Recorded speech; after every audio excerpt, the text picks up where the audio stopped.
morning of September 11th. I'm down here just near Ground Zero, and it's actually a horrible day in American history, but also show the very best of America. The way the police, the fire department, everyone fought back in Shanksville. We've been fighting back ever since, but I think it's important to be here to remember again what happened that day, to do all we can to make sure that it never happened again. Just on a personal note, we're here on Vesey Street, and I used to work right down the block here at the time the World Trade Center was being built. And certainly at that time, I never thought that everything would come full circle and have those two structures brought down to where they were. But anyway, it's very meaningful to me to be here today. Again, this is the site of just one of the most historic moments throughout the 250 years of America.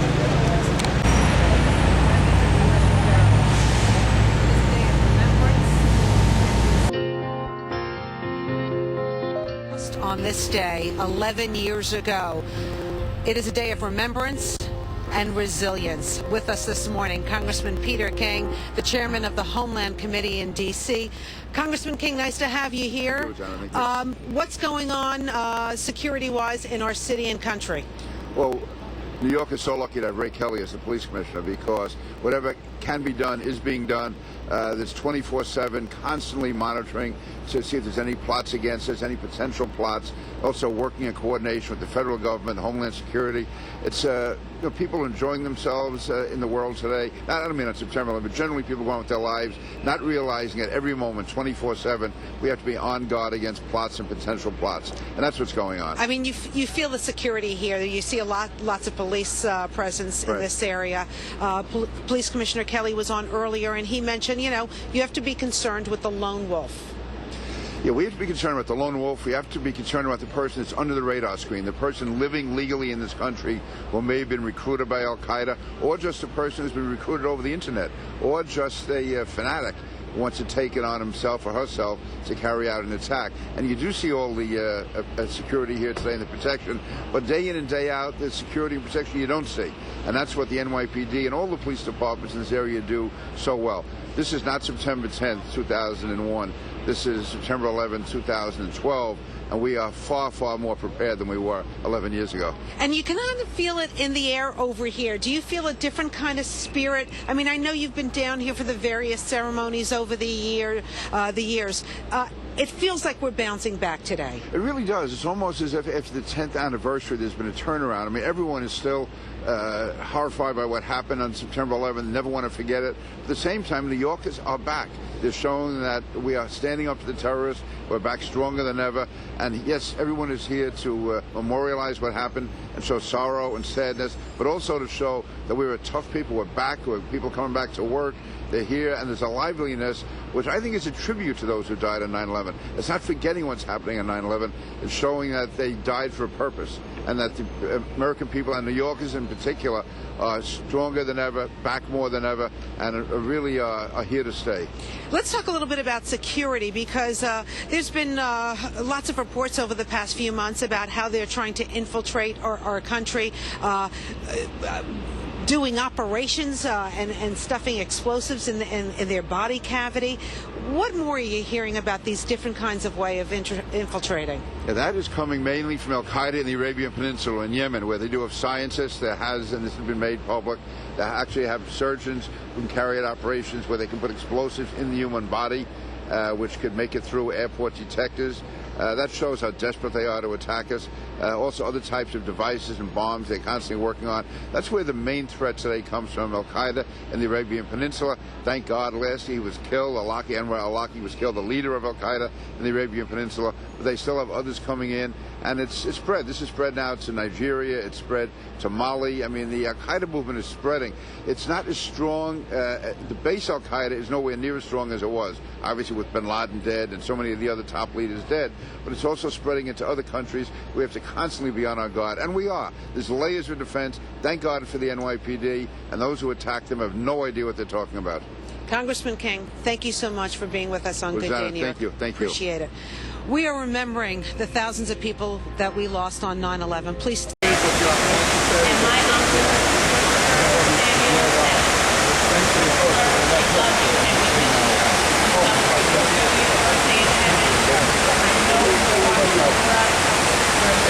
Wow.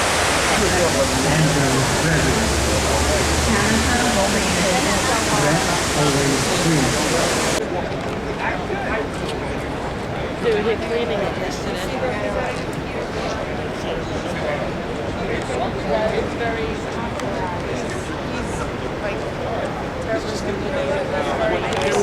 I would say last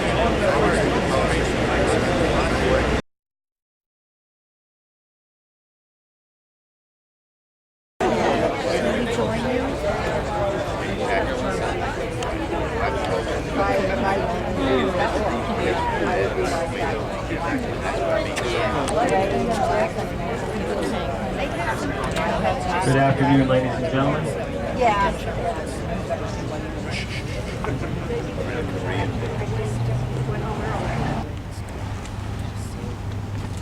Honor God and salute.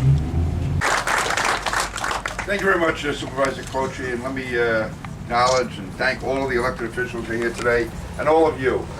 This is a day, September 11th, which in many ways is the worst day in the history of the United States, but in many ways, in greater ways, would show the very best of the United States of America. It showed the courage and determination of the American people. It showed that the United States will not waver, the United States will not back down, and the United States will never, ever surrender to terrorism. So as bad as that day was, as horrible as it was, all of us can take pride in the sacrifices the men and women made that day. Our hearts go out to their families who have suffered so much since that day. If there's anything good that comes from it, though, is the fact that it brought our country together and it showed the world the true spirit of the American people. I would just say, though, as chairman of the Homeland Security Committee, we should also never forget that we can never let our guard down to international terrorism. We have an enemy which 24/7 is trying to find ways to attack us, trying to find ways to come after us. And we would be failing in our duty to those who lost their lives on September 11th if we ever, because we're too tired, because we just don't want to keep going with the fight, we backed away, backed down, and let the enemy take advantage of us. But today is a day to remember those who lost, those who were lost, those who perished on September 11th. And again, our thoughts, our hearts, and our prayers go out to the families of those who did suffer that terrible loss that day. And they will always be in our thoughts, in our prayers. And again, the town of Islip being here today shows that you have never forgotten, you never will forget. And I want to thank Supervisor Croce for his leadership in bringing all this together. Thank you very much, and God bless America.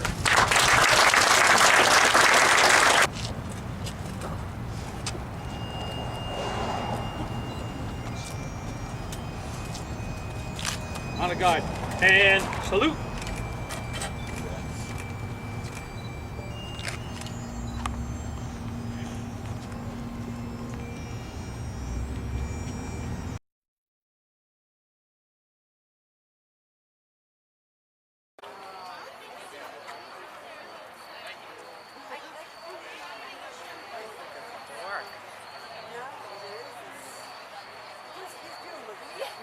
You do, believe me, you look young. Thank you.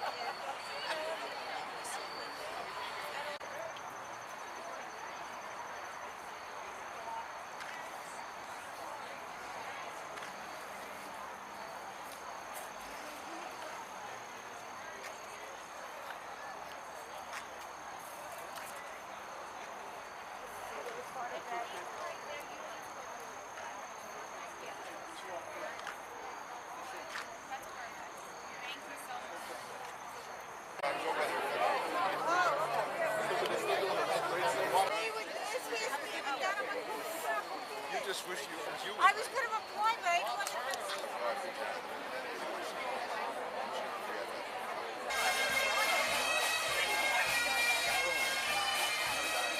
Next, we welcome back to Seaford High School a longtime Seaford resident, a father of 2 Seaford High School graduates, a friend and supporter of our 9/11 initiatives, both here and nationwide, and a true symbol of service throughout our community, region, state, and nation, 2004 Honorary Patriot Award winner, United States Congressman, the Honorable Peter T. King.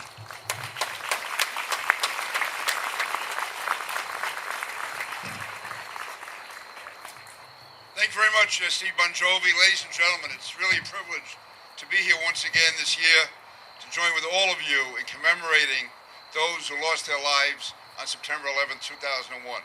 I want to, at the very outset, express my sincerest condolences and thoughts to the Wittenstein family, the Sliwak family, the Perry family, of course the Haskell family, and all those friends, neighbors, family members who suffered so much in the days and weeks and months and years following September 11th. You know, it's really exceptional to see a crowd such as this. Most communities no longer have these commemorations. Those that do have nowhere near the size of the turnout that Seaford has.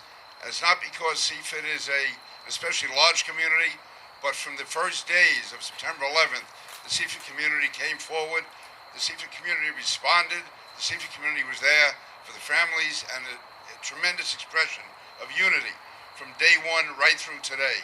And as we gather tonight, it's really important to honor those who lost their lives on September 11th, honor those who lost their lives and risked their lives, attempting to save those on September 11th, and honor all those who carried forth the memory of these brave men who died on that day.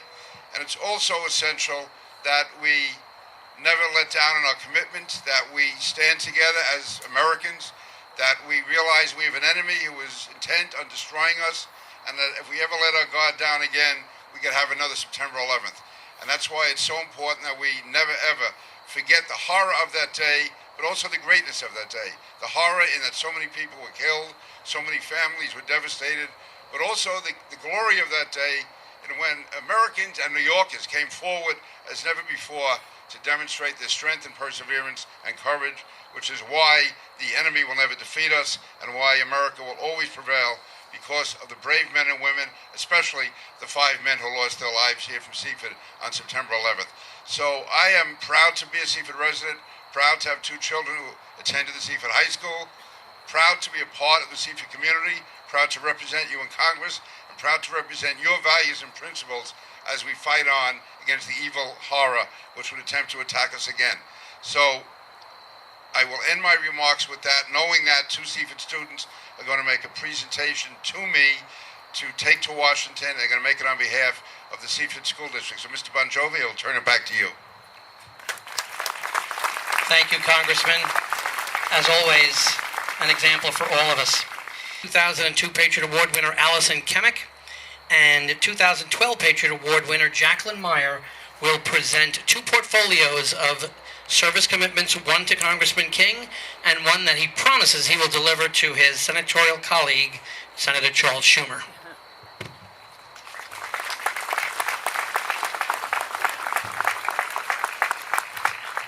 Thank you very much. And these pledges, these commitments to public service really personify what Seaford is all about.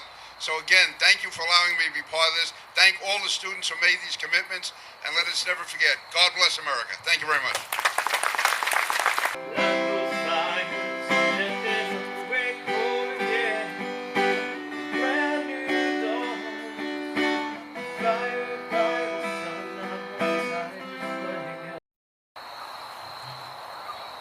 In memory of Thomas T. Haskell.